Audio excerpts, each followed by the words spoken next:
Please subscribe and turn on notifications.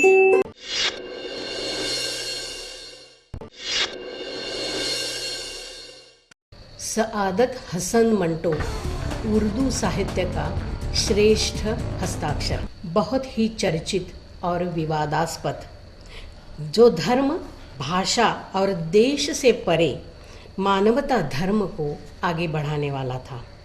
सन 1912 से 1955 तक छोटे से कालखंड में उसने अलग ही शैली में और अलग दृष्टिकोण से कहानियाँ लिखी, जो आक्रोश, दर्द और मानवीय करुणा से परिपूर्ण है। उसकी कहानियों की प्रेरणा हमेशा समाज में घटित सत्य घटनाएं रही और इस सत्य के साथ उसने कभी समझौता नहीं किया। अपनी कहानियों द्वारा उसने वेश्या, गुंड, दलाल जैसे लोगों की वेदना प्रस्तुत की और उसके साथ ही सत्ता की कार्रवाइयों को बेनकाब किया। मनुष्य को पढ़ना उसे बहुत अच्छा लगता था, उसके अंतर्मन को टटोलना उसे पसंद था। इसलिए उसकी कहानी के पात्र असली रूप में हमारे सामने प्रकट होते हैं और धीरे से हमारे भी अंतर्मन तक पहुंच जाते हैं। तो है पेश मंटो की कहानियाँ। मंटो ने मानवता धर्म की तरह प्रेम धर्म की भी हमेशा दुहाई दी है। प्रेम का धर्म समझाने वाली युवकों की अल्हड़ प्रेम कहानी है दो धर्म। इस मासूम प्रेम में शारीरिक आकर्षण भी है, लेकिन उसमें विकृति नहीं है। फिर भी जब वास्तव सामने आता है, तब धर्म की दहशत में प्यार खिलने के बजाय मुरझा जाता है। समाज और संस्कार उसे खिलने नहीं देते। तो प्रस्तुत है दो धर्म।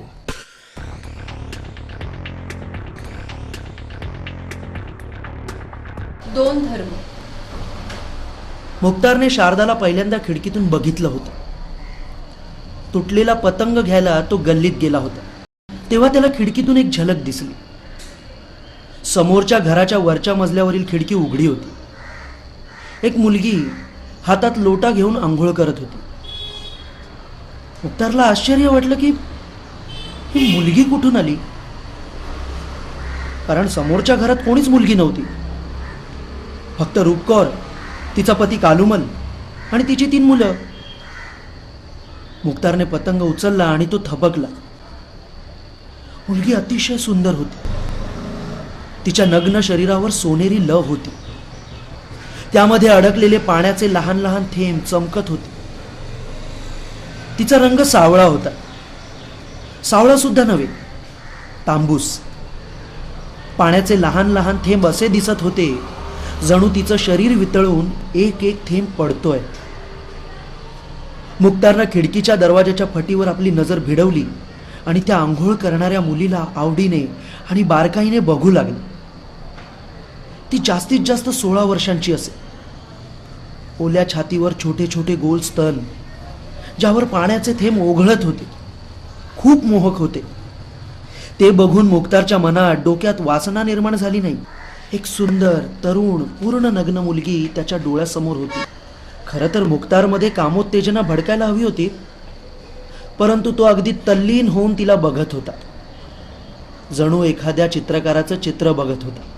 मुलीच्या खालच्या ओठाच्या कोपऱ्यावर एक मोठा तीळ होता, अतिशय गंभीर, अतिशय शांत, जणू आपल्या अस्तित्वाचं भान नसलेला तर दुसरा त्याचं अस्तित्व जाणणारा, पण फक्त या मर्यादेपर्यंत की त्याला तिथे असायला हवं होतं। सोनेरी लव पाण्याच्या थेंबांना चिकटून चमकत होती। तिच्या डोक्यावरील केस सोनेरी नव्हे, भुऱ्या रंगाचे होते। त्यांनी बहुतेक सोनेरी व्हायला नकार दिला असेल। शरीर सुडौल आणि यौवनाने मुसमुसलेलं, परंतु ते बघून प्रक्षोभ वाटत नव्हता। मुक्तार बराच वेळ बघत राहिला। मुलीने शरीराला साबण लावला। त्याचा सुगंध मुक्तारपर्यंत पोहोचला। सुंदर तांबूस रंगाच्या शरीरावर पांढरा फेस खुलत होता। नंतर पाण्याच्या प्रवाहाबरोबर जेव्हा फेस ओघळला, तेव्हा मुक्तारला वाटलं जणू मुलीने आपला बुडबुड्यांचा पोशाख शांतपणे काढून बाजूला ठेवलाय। आंघोळ करून मुलीने टावेलला आपलं अंग पुसलं। अतिशय शांतपणे आणि निश्चिंतपणे हळूहळू तिने कपडे घातले. मग खिडकीच्या दांडीवर दोन्ही हात ठेवून समोर बघितलं तर तिचे डोळे एकदम लाजेच्या तलावात बुडून गेले. तिने खिडकी बंद केली. मुक्तार जोरात हसला.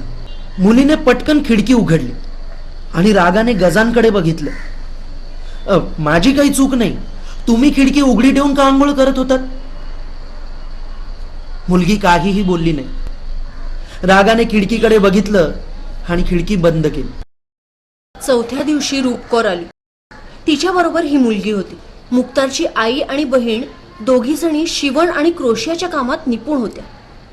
गल्लीतल्या बऱ्याच मुली त्यांच्याकडे हे काम शिकायला यायच्या. रूपकौर त्या मुलीला घेऊन याच कामासाठी आली होती. तिला क्रोशियाच्या कामाची खूप आवड होती. मुक्तार आपल्या खोलीतून अंगणात आला. त्याने रूपकौरला नमस्कार केला. त्याचं लक्ष मुलीकडे गेलं तर ती जरा संकोचली. तो हसत हसत तिथून निघून गेला. मुलगी रोज येऊ लागली. मुक्तारला बघितल्यावर संकोचून जायची. हळूहळू तिची ही प्रतिक्रिया बंद झाली आणि तिच्या डोक्यातला हा विचार कमी झाला की मुक्तारने तिला आंघोळ करताना बघितलं होतं. मुक्तारला कळलं की तिचं नाव शारदा आहे. रूपकौरच्या काकांची ती मुलगी अनाथ आहे. एका गरीब नातेवाईकाकडे ती राहते. रूपकौरनेच तिला आपल्याकडे बोलावून घेतलं. इंटर पास आहे, खूप हुशार आहे. तिने क्रोशियाचं कठीण काम सुद्धा अगदी चुटकीसरशी शिकून घेतलं. काही दिवस उलटले. या दरम्यान मुक्तारला असं वाटलं की तो शारदाच्या प्रेमात गुरफटलाय. हे सगळं हळूहळू झालं. मुक्तारने जेव्हा तिला पहिल्यांदा खिडकीतून बघितलं होतं तेव्हा त्याच्या समोर एक दृश्य होतं.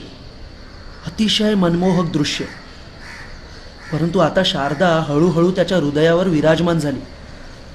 मुक्तारने बऱ्याच वेळा विचार केला की हा प्रेमाचा मामला अगदी चुकीचा आहे.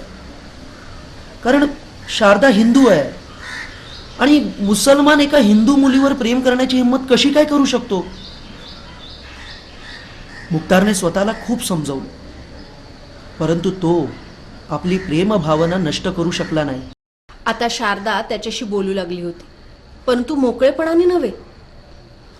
मुक्तारला बघताच तिच्या मनात ही जाणीव जागृत व्हायची की ती आंघोळ करत होती आणि खिडकीतून मुक्तार बघत होता. एक दिवस घरात कोणी नव्हतं. मुक्तारची आई आणि बहीण नातेवाईकांकडे गेल्या होत्या. शारदा नेहमीसारखी आपली पिशवी घेऊन सकाळी 10 वाजता आली. मुक्तार अंगणामध्ये खाटेवर पडून पेपर वाचत होता. बहनजी कुठे आहेत? ती बाहेर गेली आहे. आणि आई? ती सुद्धा तिच्या बरोबर गेली आहे. बर, ठीक आहे. शारदा थांब. काय? बस ना, त्या दोघी येतील एवढ्यात. नाही, नको, मी जाते. एवढ्यात मुक्तारने धैर्याने काम केलं. तो पुढे आला. तिचं मनगट पकडून तिला ओढलं आणि तिच्या ओठांचं चुंबन घेतलं. हे सगळं इतक्या वेगाने झालं की मुक्तार आणि शारदा दोघांनाही क्षणभर काय झालं ते कळलं नाही. त्यानंतर दोघेही थरथरू लागले. शारदा मला क्षमा कर. शारदा गप्प उभी राहिली. तिचा तांबूस रंग लालसर झाला. ओठ हळूच थरथरत होते, जणू त्यांची खोड काढल्याने तक्रार करत होते. मुक्तार आपला खट्याळपणा आणि त्याचा परिणाम विसरून गेला. त्याने पुन्हा एकदा शारदाला आपल्या छातीशी घट्ट ओढलं. शारदाने यावेळी विरोध केला नाही.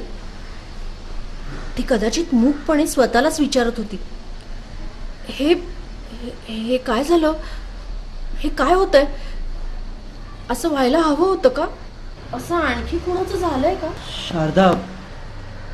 शारदा तू बोलत का नाहीस? शारदाच्या ओढणी मागे तिच्या छातीत धडधडत होतं. तिने काहीच उत्तर दिलं नाही.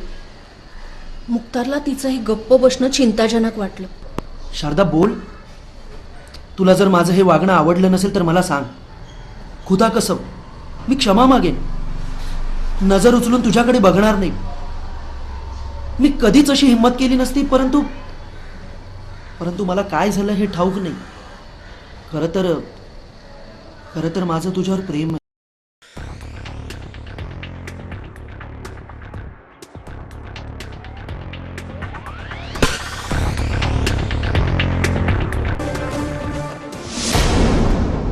Please subscribe and turn on notifications.